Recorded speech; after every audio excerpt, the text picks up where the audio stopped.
Worli hit and run प्रकरणातील मुख्य आरोपी मिहिर शाहचा जामीन मुंबई सत्र न्यायालयाने फेटाळला। मुंबई पोलिसांनी 60 दिवसांच्या कालावधीत आरोपपत्र सादर न केल्याचा शहाने केला होता आरोप।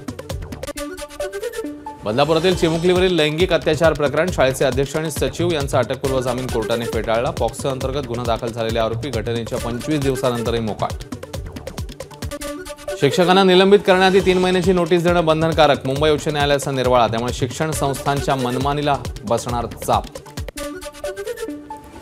मालवणच्या राजकोट किल्ल्यावरील पुतळा दुर्घटना प्रकरण 6 आरोपी चेतन पाटीलच्या जामिनावर 13 सप्टेंबरला सुनावणी।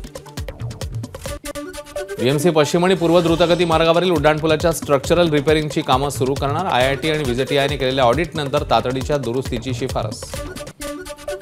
मुंबईतील कामा रुग्णालयात महिलांना उपचारासोबतच आहाराचा सल्लाही मिळणार। कामा रुग्णालयात 5 दिवस आहार तज्ज्ञ ओपीडी चालणार। मुंबईतल्या लालबागच्या राजाचं दर्शन घेण्यासाठी भाविकांची गर्दी। गेल्या 24 तासात राजाच्या चरणी 58,50,000 रुपयांचं दान। प्रो कबड्डी लीग मधील पुणेरी पलटणची टीम लालबागच्या राजाच्या चरणी। संपूर्ण टीमने घेतलं लालबाग राजाचं दर्शन। मुंबई काँग्रेसच्या खासदार वर्षा गायकवाड यांनी लालबागच्या राजाचं घेतलं दर्शन।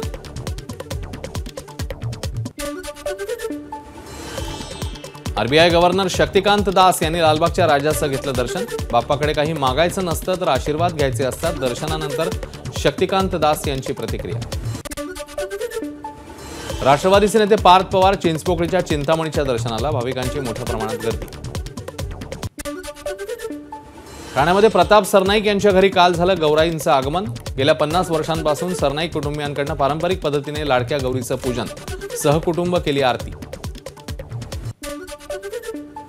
मुख्यमंत्री एकनाथ शिंदेंनी सरनाईक कुटुंबाच्या घरी जाऊन गौरी गणपतीचं घेतलं दर्शन।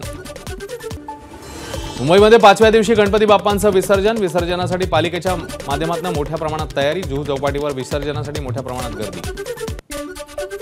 अभिनेत्री मलायका अरोराच्या वडिलांची आत्महत्या। मुंबईच्या वांद्र्यातल्या इमारतीवरनं उडी घेत आत्महत्या। अभिनेता चंकी पांडे आणि अनन्या पांडे यांनी घेतली मलायकाच्या कुटुंबियांची भेट। अरोरा कुटुंबाचं केलं सांत्वन। ऐन पावसाळ्यात मुंबईकर घामाघूम। कमाल तापमान पुन्हा एकदा 31 अंशांवर। पावसाच्या हलक्या सरी सुरू असल्या तरी मुंबईत उकाडा मात्र कायम। एबीपी माझा, उघडा डोळे बघा नीट।